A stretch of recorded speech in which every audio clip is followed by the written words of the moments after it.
Super!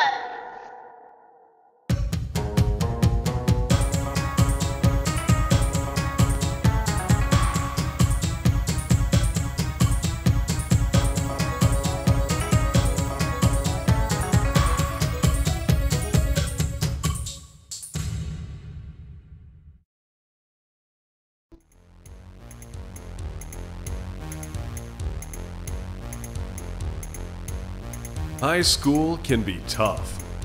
Not only are you expected to work hard, study harder, and get admitted to a respectable college, but you're also expected to map out their trajectory to the rest of your life. If that isn't bad enough, every day after class, someone's waiting for a chance to kick the crap out of you. What, your school experience was different? Oh. Anyway, at Ting Bing Sing, or TBS for short, this kind of thing is standard. If any students have issues with each other, instead of settling it with a counselor, a teacher, or even good old-fashioned gossip, they partake in fisticuffs. A tradition that new kid Edward is going to have to get used to if he plans on surviving long enough to graduate. See, Edward was born with the proverbial silver spoon in his proverbial mouth. His millionaire mom jet sets around the globe and solves all of Edward's problems by throwing money at them. Edward's never really had a rough run of things until now. His ex-girlfriend, in an attempt to win back his affections, threatens to blackmail him with claims of sexual assault, ruining his chances of getting into the top university in the country. You know, that old chestnut. When he rebuffs her, she takes things to the next level and threatens to jump to her death. You know, that old chestnut. One thing leads to another, and Edward is booted out of the elite academy he's called home. To save face and Edward's reputation, Edward's mom signs him up for another exclusive school, but due to some technical difficulties, Edward ends up where else but Ting Bing Sing. Almost immediately, Edward inadvertently makes enemies with Big Dog, who targets the fresh meat for an after-school beatdown. Thinking that civility and reason can be of assistance, Edward brings his concerns to the principal. The principal, as it turns out, merely gets paid to take up space in his office. In his first class, due to a lack of available seats, Edward sits next to Rock, the toughest and most feared fighter on campus. Even a guy as nerdy as Edward knows that on your first day in prison, it's best to try and make friends with the guy that everyone's scared of. Although in this particular instance, Edward doesn't have much luck. On the way out of class, and despite his protests, Edward is forced up to the top floor of school, where Big Dog makes insanely quick work out of him, taking Edward out with a single kick. Phoenix, who had been harboring a secret crush on Edward even before he ended up in TBS, takes Edward back to her house to help him recuperate. Rock, who had witnessed the fight and sees potential in Edward, agrees to train him to defend himself, as long as Edward helps Rock improve his grades. Edward agrees. As of a year ago, Rock has personally sworn to never fight again. Out of respect, all of the other students have stopped challenging him, except Mantis, the #1 contender to the school's mantle of Fight King. Mantis got himself kicked out of his previous school on purpose, just so he could challenge Rock on his home turf.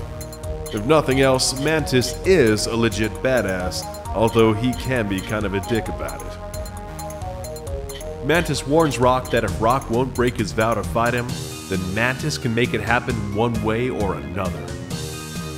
After a formal meet-cute at her parents' restaurant, Phoenix gathers the courage to write Edward a love letter, expressing her true feelings. Big Dog finds this and humiliates her by reading the letter in front of everyone.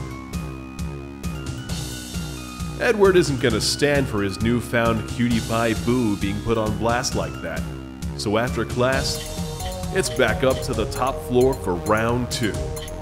This time, Big Dog's gotta pay. Now Edward's been training hard, but Big Dog is the top of his class for a reason. He's full of dirty tricks, and he's great at being relentless. Withstanding a flurry of attacks and finding an opportunity, Edward uses that big brain of his and comes out on top. For a post-victory celebration, Edward brings everyone to his swanky palatial estate. Here they enjoy some underage drinking. And after a few too many, Rock enlightens us as to why he gave up the fight life. Last year, stories of Rock's fighting skills spread, and he became mixed up with the local triad. Hating school all along, Rock dropped out and started beating up punks for money. Rock's grandma, the only positive influence in his life, discovered this and went out to put a stop to it. While searching for him, his grandma's stunt double was hit by a passing car. As she lay dying, a surprisingly great at acting Rock promised that he would return to class and fulfill her wish. A year later though, and he's still flunking out. That is, until Edward proclaims that he's gonna teach the shit out of Rock, and Rock is gonna kick more ass out of his final exam than he ever did another person. But first, they indulge in what every celebration should have: video games. More specifically, the Sega Dreamcast. More specifically, Project Justice. Because here's the thing about fighting games. To succeed, you require toughness and knowledge. Things that both Edward and Rock need from one another. By combining their experiences and skills, they bond harder than ever over this long-forgotten Capcom masterpiece. It's not all fun and games though. Tiger, one of the heavies in Big Dog's gang, who has a propensity for videotaping his crimes, is asked by Big Dog to get revenge on Edward. Tiger is uninterested until Big Dog makes it a point that Edward's mom is super rich and would pay a healthy ransom to get her son back. Taking Phoenix home after their long night of studying and Dreamcast, Edward is abducted by Tiger and his thugs. When he doesn't show up to class the next day, Edward's friends know something is wrong. That dude loves school. He would never miss it. Out of nowhere, Mantis reappears. Turns out that he knows where Edward is being held captive, but Mantis will only share the information if Rock finally agrees to go toe-to-toe with him. As an added bonus, if Rock wins, Mantis will even help get Edward back. So, while this is happening, this is happening. While this is happening, this is happening. While this is happening, this is happening. It's about priorities, people. Come on. Why would you beat each other's asses before rescuing somebody from kidnappers? Use your heads.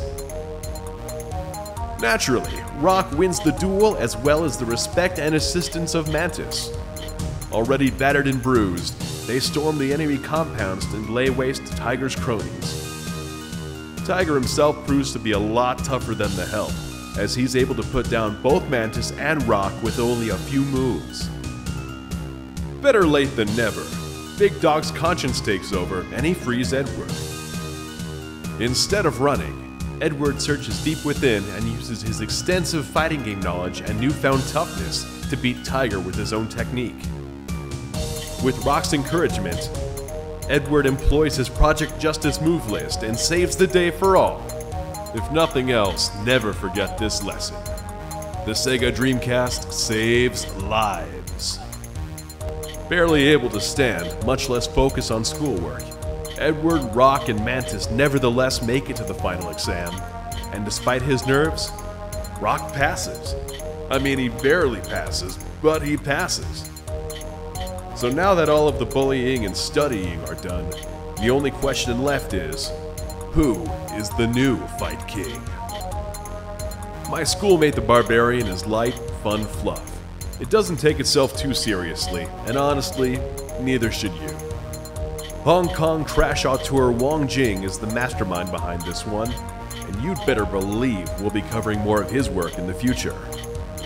Until then, don't forget to brush up on your studies and practice your secret kill techniques. You never know when you'll have to apply down forward punch in real life.